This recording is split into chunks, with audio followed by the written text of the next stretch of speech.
வர்ற 20ஆம் தேதி அருப்புக்கோட்டையில் ஆடு தன்னையே அறுத்து கொள்ளும் அற்புதமான ஒரு விழா. அனைவரும் தவறாமல் கலந்து கொண்டு விழாவை சிறப்பிக்குமாறு மிக தாழ்மையுடன் கேட்டுக்கொள்கிறோம். அருப்புக்கோட்டையில் வச்சு திமுகவை நல்லா வறுக்கலாம் அப்படின்னு அண்ணாமலை கனவு கண்டுகிட்டு இருந்தாப்புல. இப்போ அதே அருப்புக்கோட்டையில் அண்ணாமலை அறுக்கிறதுக்காக பொருளோட வெயிட் பண்ணிக்கிட்டு இருக்காங்க. எப்போ வருவாருன்னு காத்துக்கிட்டு கிடக்குறாங்க. சார் இந்த வடிவேலு அண்ணனும் மாதவனும் ஒரு படம் நடிச்சிருப்பாங்க. அதில் இந்த மேஜிக் ஷோ பண்ணிட்டு இருப்பார்ல வடிவேலு. இடையில மாதவன் என்ன பண்ணுவார், கூட்டத்தோட வடிவேலுவை கோத்து விட்டு ஓடிடுவார். இப்போ அதே நிலைமை தான் அண்ணாமலைக்கு நடக்குது. அங்கே ரயில்வே துறை அமைச்சரை பார்த்து கேட்குறாரு, உனக்கு நான் என்னையா பாவம் பண்ணேன், இவங்க கூட கோத்து விட்டு வேடிக்கை பார்க்குற, இவங்க என்ன பண்ணுவாங்கன்னு தெரியும்ல, எப்பேற்பட்ட இடத்துல வந்து எந்த வேலையை பார்த்துட்டு போயிருக்க. அதாவது அண்ணன் அவசரப்பட்டு ஒரு வார்த்தையை இந்த ஆட்டு புழுக்க மாதிரி போலன்னு உதுத்துட்டாப்புல. போராடுவோம் போராடுவோம் இறுதி வரை போராடுவோம், மக்கள் விரோத அரசை எதிர்த்து போராடுவோம் திமுக கிளம்புனாரு. ஆனா இடம் என்ன பண்ணிட்டாப்புல, அமைச்சர் நைசா நழுவிட்டாப்புல, நேக்கா கலந்துக்கிட்டார். அண்ணாமலை அவசரப்பட்டு நாக்கை வெளியில தொங்க போட்டுட்டு உட்கார்ந்து இருந்தார்ல, இப்ப அந்த நாக்கை இழுத்து வச்சு புடுங்குற மாதிரி தான் கேட்கிறாங்க. பார்த்துருவோமா?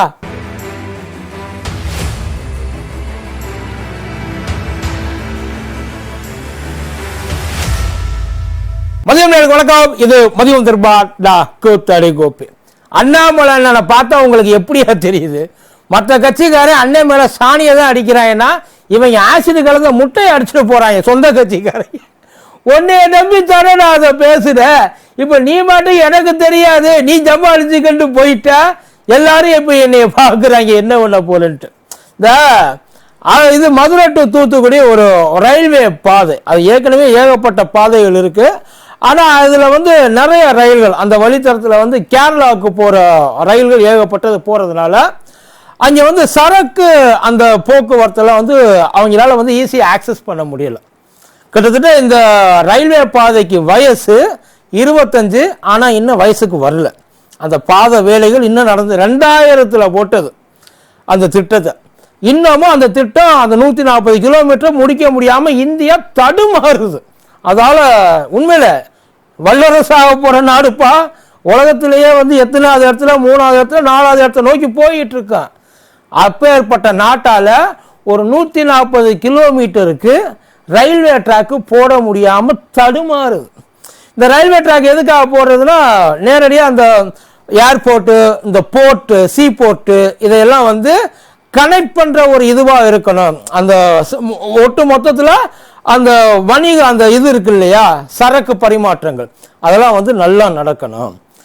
இந்த ரயில்வே பாதை மட்டும் வந்துருச்சு அப்படின்னா, இந்த ரயில்வே பாதை எது வழியாக வருதுன்னா, மதுரையில் ஆரம்பிச்சு அருப்புக்கோட்டை, இந்த கல்குறிச்சி, அப்புறம் இந்த இது அது பேர் என்ன, ஐயோ மறந்துட்டேனே, மேல்மருதூர், இன்னும் ஏகப்பட்ட இந்த ஏதோ மீளாவிட்டான், இதெல்லாம் வந்து உள்ள கனெக்ட் ஆகி பல கிராமங்களை வந்து உள்ளடக்கி அந்த 140 கிலோமீட்டர்கிட்ட போகுது. உண்மையிலே இது வந்துருச்சு அப்படின்னா பயங்கரமான திட்டம் அப்படின்னு அதாவது கிட்டத்தட்ட 20 வருஷமா கனவு கண்டுகிட்டு இருக்காங்க. வந்துருச்சுன்னா பல லட்சம் பேர் இதனால வந்து பயனடைவாங்க. அதனால இதை எவ்வளவு சீக்கிரம் முடியுமோ அவ்வளவு சீக்கிரம் பண்ணணும். ஏற்கனவே வந்து மீளாவிட்டான்லேருந்து மேல்மருதூர் வரைக்கும் ஒரு 14 கிலோமீட்டருக்கு அந்த ரயில்வே பாதை போட்டு அதில் டெஸ்ட்டும் பண்ணி 120 கிலோமீட்டர் ஸ்பீடில் இதை நீங்கள் வந்து ஆக்சஸ் பண்ணிக்கலாம் அப்படின்னு சொல்லிட்டு போயிட்டாங்க. ஆனால் அதுக்கப்புறம் வந்து அந்த திட்டம் ரொம்ப நாள் அப்படியே கிடக்கு. இந்த திட்டம் ஆரம்பித்தப்ப ஆல்மோஸ்ட் வந்து ஒரு அது 2600 கோடி பட்ஜெட்டு. 2014 மறுபடியும் இவங்க அதை வந்து ரீஓப்பன் பண்ணுறப்போ அந்த திட்டம் வந்து பட்ஜெட் போட்டு அப்படியே கிடந்தது. அந்த திட்டம் வந்து கிட்டத்தட்ட ஒரு 1100 கோடி சம்திங் ஏதோ சொல்லியிருக்காங்க. இப்போ அதோட பட்ஜெட்டு ஆல்மோஸ்ட் 2000 கோடி ரூபாய். இப்போ அந்த போட்ட பட்ஜெட் அந்த போட்டு ஆரம்பித்து இப்போ முடிக்கிற வரைக்கும் 2000 கோடி ரூபாய் பட்ஜெட்.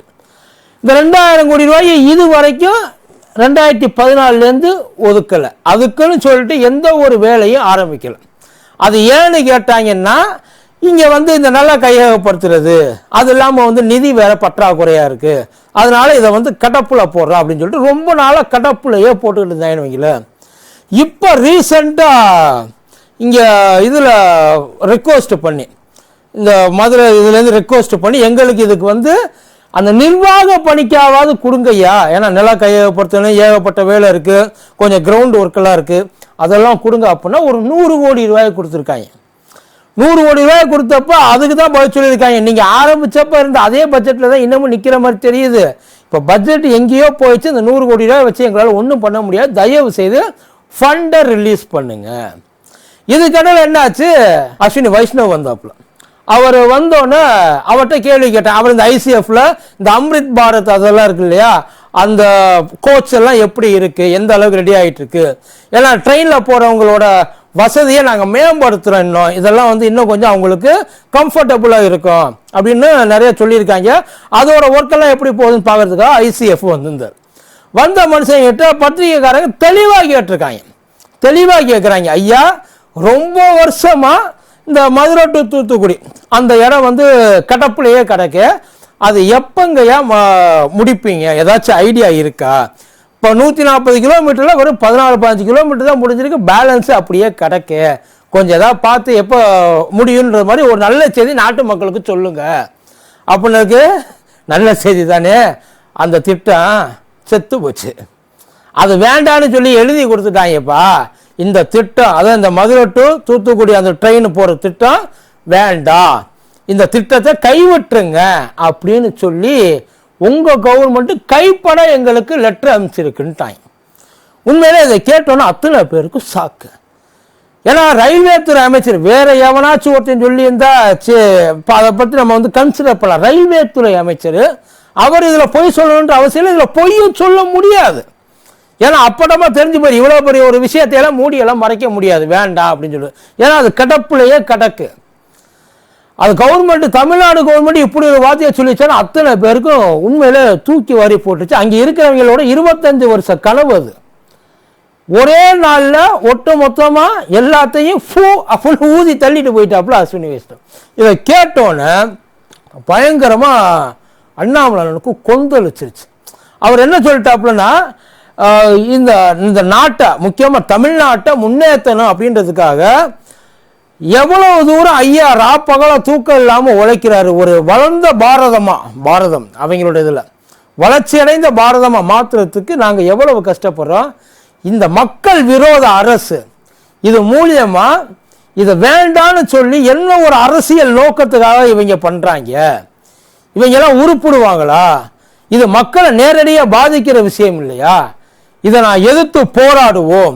அந்த திட்டத்தை உடனே கொண்டு வர சொன்ன, எதுக்கு ரத்து பண்ண, எதுக்கு வேண்டான்னு சொன்ன, இதெல்லாம் மக்களோட விருதுநகர் மக்களோட நின்று தோளோட தோல் நின்று அந்த திமுகவோட தோலை நான் உரிச்சு காட்டுவேன். 20ஆம் தேதி போராட்டத்தை அனௌன்ஸ் பண்ணிட்டார். ஏங்க இதான நவோதயா பள்ளியா இல்லை இந்த இதுவா அது என்ன குருகுல கல்வி திட்டமா தமிழ்நாடு வேணான்னு சொல்றதுக்கு? டெவலப் பண்ணுற எந்த விஷயமா இருந்தாலும் தமிழ்நாடு உடனே எடுத்துக்கலாம். எது டெவலப் பண்ணுற விஷயம்னு தமிழ்நாட்டுக்கு நல்லா தெரியும். அவங்க என்ன பண்ணிட்டாங்க, இந்த விஷயத்தை சொன்ன உடனே அஸ்வினி வைஷ்ணவ் சொன்ன உடனே தமிழ்நாடு சார்பாக அந்த விளக்கத்தை கேட்டிருக்காங்க. அவங்க சொல்லிட்டாங்க, ஐயா இவங்க சொன்னது முழுக்க பொய். இந்த திட்டத்துக்காக எவ்வளவு தூரம் நாங்கள் சென்ட்ரல் கவர்மெண்ட்டை பிடிச்சி தொங்குறோன்னு எங்களுக்கு தான் தெரியும். இப்போ பாருங்க, லாஸ்ட் இதில் கூட இவர் நம்ம சிஎம் சென்ட்ரல் கவர்மெண்ட்டுக்கு எழுதியிருந்தாப்புல, தயவு செய்து சவுத் இந்தியன் ரயில்வேக்கு கொடுக்க வேண்டியதை கொடுங்க, ஏன்னா பல திட்டங்கள் பெண்டிங்கில் இருக்கு. அதில் ஒன்று இந்த மதுரை டு தூத்துக்குடி இந்த அருப்புக்கோட்டை வழியாக போகிறது, அந்த அருப்புக்கோட்டை வழியாக போகிற திட்டமும் ஒன்று ரொம்ப நாள் பெண்டிங் இருக்கு, தயவு செய்து கொடுங்கன்னு இப்போ தான் எழுதியிருக்காரு, ரிட்டர்ன்ஸ் இல்லை. இதை வழக்கம் கேட்டால் அவங்க இதை செக் பண்ணுறதுக்கு ரொம்பலாம் நேரம் ஆக வேண்டாம், அதிகபட்சம் போனால் 2 நிமிஷம் போதும். இது திட்டம் ஆக்டிவ்ல இருக்கா, இந்த மாதிரி ஒரு ரிக்வஸ்ட் தமிழ்நாட்டிலேருந்து வந்திருக்கான்னு கேட்குறது. ஆனால் வேணும்னே 5 நாள் எடுத்திருக்காங்க. 5 நாள், ஏதோ 5 நாளில் இவங்க அந்த 100 கிலோமீட்டருக்கு ட்ராக்கை போடுற மாதிரி தான், உடனே செயல்படுத்துகிற மாதிரி. என்ன ஏதுன்னு விளக்கம் கொடுக்கறதுக்கு 5 நாள் ஆகுது சார். 5 நாள் கழிச்சு இல்லைங்க அது தப்பு. ஏன் அந்த 5 நாள் எடுத்துக்கிட்டாங்கன்னா, ஐயையோ இப்படி சொல்லிவிட்டாங்களே நம்ம இப்ப என்ன, இவர் அதுவும் நம்ம துறை அமைச்சரே சொல்லிட்டாரு, ஆனா அந்த மாதிரி எல்லாம் எதுவும் இங்கேருந்து வரலையே, இதை இப்ப எப்படி தெரியாம சொல்லிட்டாருன்னு சொன்னா இவங்க கிளின்னு கிழிப்பாங்களே, என்ன பண்ணுறதுன்னு தெரியாமல் அதுக்கு ஒரு காரணத்தை ரெடி பண்ணியிருக்காங்க. ப்ரெஸ் மீட்டில் ஏகப்பட்ட பேர் ஒரே நேரத்தில் பல கேள்வி. ஏன்னா முறையாக ப்ரெஸ் மீட் அட்டன் பண்ணுறாரு இல்லையா அஸ்வினி வைஷ்ணவ். அவர் இதுக்கு முன்னாடியெல்லாம் அமைச்சராக இருந்திருக்காரு. போன பீரியடில் சார் என்ன வந்தார் இல்லைப்பா சொல்ல விபத்து வரும்போது மட்டும் அவ்வளோ பேருக்கு முன்னாடி உட்காந்து கேட்குறோம்ல, அப்போ எல்லாம் மட்டும் எல்லாம் அது எப்படி அவனை தூத்துக்குடின்றது தனுஷ்கோடின்னு கேட்கும். அது கூட ஒத்துக்கலாம், தூத்துக்குடி டு தனுஷ்கோடின்னு கூட ஒத்துக்கலாம். அது ஏதோ வந்து கூட்டத்தில் மாறி போச்சு. மதுரை எப்படி ராமேஸ்வரமாக கேட்டுச்சு உனக்கு கேட்குறாங்களே. ராமேஸ்வரம் டு அந்த இது தனுஷ்கோடி அந்த இடத்துல வந்து அந்த ரயில் பாதைகள் வந்து அந்த நில அந்த இதை கையகப்படுத்துறது, அதுக்கப்புறம் சுற்றுச்சூழல் இதுக்கெல்லாம் இதுவாகி அதை நாங்கள் கேன்சல் பண்ணிட்டோம். நான் நீங்கள் தனுஷ்கோடி கேட்குறீங்களோன்னு நினச்சி தூத்துக்குடின்னு சொல்லிட்டேன்.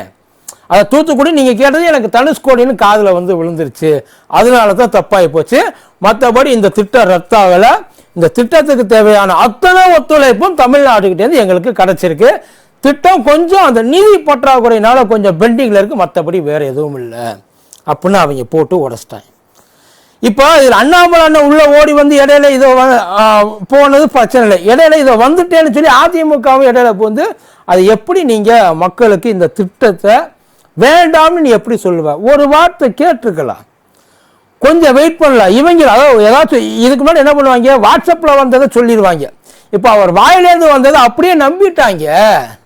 ரயில்வே துறையில் என்னென்ன ப்ராஜெக்ட் போயிட்டுருக்கு, எப்படி போயிட்டுருக்கு, அதுக்கு கவர்மெண்ட் இந்த சைட்லேருந்து என்ன ஹெல்ப் பண்ணுது, அங்கேருந்து நமக்கு என்ன ஹெல்ப் வருது, ஏன் உண்மையிலே இத்தனை நாளாக இது தடைப்பட்டு கிடக்குது, அக்கறை இருக்கிறவங்க 10 வருஷமா இருக்கிறீங்கள என்னையா பண்ணிக்கிட்டு இருக்க, டப்புன்னு இந்த பாதையை போட்டு விடியா சொல்லியிருக்க வேண்டியதானே.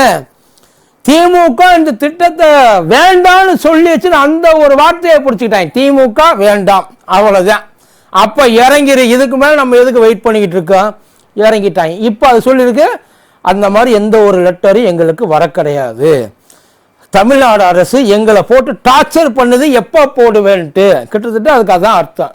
நம்ம ஊர்லேருந்து எம்பிங்க போயிட்டு 5 வருஷமா கத்தி கதறிக்கிட்டு இருக்க, நேரடியாக கைப்பட லெட்டர் மதுரை எம்பி இவர் வெங்கடேசன் அவர் போய் சொல்லியிருக்காரு, ஐயா எங்களுக்கு இந்த மாதிரி பண்ணுங்க, தயவு செய்து எங்களுக்கு இதை வந்து எடுத்து கொடுங்க.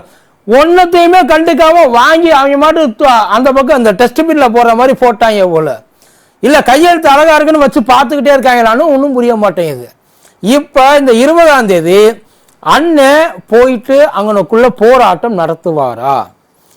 அதிமுக சொன்ன மாதிரி அப்படி போராட்டம் நடத்துற மாதிரி இருந்தா யாரை எதிர்த்து நடத்துவார்? எனிகோ அண்ணன் சொன்னதுல எந்த விதமான மாற்று கருத்து இல்லை, கன்ஃபார்ம். அது வந்தா பல லட்சம் மக்களுக்கு வந்து பயனுள்ளதா இருக்கும். அது வந்தா பயங்கரமா விருதுநகர் மாவட்டம் மேம்படும். இன்னும் சொல்ல போனா அந்த ஒட்டுமொத்த அந்த வழித்தடத்தில் போற அத்தனை கிராமங்களும் பயங்கர பயனடையும். எப்போ கொண்டு வர புரியும், யாரை வச்சு அதை பண்ணுவார்? மோடி அரசை கண்டித்து செய்வாரா என்ன? செய்ய சொல்லுங்க. இது வரைக்கும் ஆனா போராட்டம் வாபஸ் அப்படின்ற மாதிரிலாம் வரல, எதையாச்சும் கொண்டு வருவாங்க. திமுக அரசின் மெத்தனத்தினால் திமுக அரசு கையகப்படுத்த தவறிவிட்டது சொல்லுவாங்க. ஆனா எவன் ஓனரா அவன் சொல்லல, அவன் அழகா சொல்லிட்டான், எங்களுக்கு எல்லா சப்போர்ட்டும் இங்கேருந்து கிடைக்குது, இவங்க நல்லா தான் பண்றாங்க, எங்கள்கிட்ட தான் கொஞ்சம் பிரச்சனை இருக்குன்னு அவங்க ஓப்பனா சொல்லிட்டாங்க. ஆனா இவங்க இப்ப என்ன பண்ண போறாங்கன்னு தெரியல. இதே மாதிரி தான் எதையாச்சும் ஒன்றை கையில் எடுத்துக்க வேண்டியது. இவங்களுக்கு தேவை என்ன, ஆக்சுவலா மக்களுக்கு சேரணும், மக்களுக்கு வர வேண்டியது என்ன, மக்களுக்கு கிடைக்க வேண்டியது என்ன கிடைக்காம போச்சு, மக்கள் எந்த இடத்துல கஷ்டப்படுறாங்க அப்படின்றத பற்றிலாம் இவங்களுக்கு கவலையே கிடையாது. இவங்க ஒட்டுமொத்த கவலையும் திமுக எந்த இடத்துல வீக்காக இருக்கு, நாம் எந்த இடத்துல திமுகவை பிடிச்சி நோண்டலாம், எங்கே அந்த வர்மக்கலையை எங்கே யூஸ் பண்ணலாம் திமுக, அதைத்தான் தேடி தேடி தேடி தேடி பிடிச்சிட்டு இருக்காங்க. இவ்வளவுதான், வேற எதுவும் கிடையாது. இது கூடிய சீக்கிரம் ஒன்னொன்னா நமக்கு தெரியும். என்ன ஏதுன்னு இவங்களுக்கு விவரம் தெரியாது சார். மேம்போக்க எதையாச்சும் பார்த்துட்டு ஐயையோ வாங்களே, ஐயையோ வாங்களே அப்படின்னு ஓடுவாங்க. இப்ப உண்மையிலேயே இந்த போராட்டத்துக்கு நாங்க ஆதரவு தர்றோம். அண்ணாமலையோட இந்த என்ன போராட்டம்னா, இந்த திட்டம் உடனடியாக செயல்படுத்தப்படணும். இதை வந்து ஒரு கவன ஈர்ப்பாவே நீங்க கொண்டு போங்கன்றோம். விருதுநகர் மக்கள் மேல உங்களுக்கு அவ்வளவு பாசம் இருக்குன்றோம். போவாருன்னு நினைக்கிறியா அண்ணன்? அண்ணன் பாசம் எந்த அளவுக்கு வந்து குவாலிட்டி அப்படின்றது இப்போ தெரிஞ்சு வரும். அந்த தேசபக்தி, மக்கள் நலன், என் மண் என் மக்கள், இதெல்லாம் இந்த 20ஆம் தேதி அண்ணே நமக்கு படம் போட்டு காமிப்பார். அதில் என்ன பேச போறாருன்றது தெரியல. இது வரைக்கும் கேன்சல் ஆகலை, கேன்சல் பண்ணவும் முடியாது.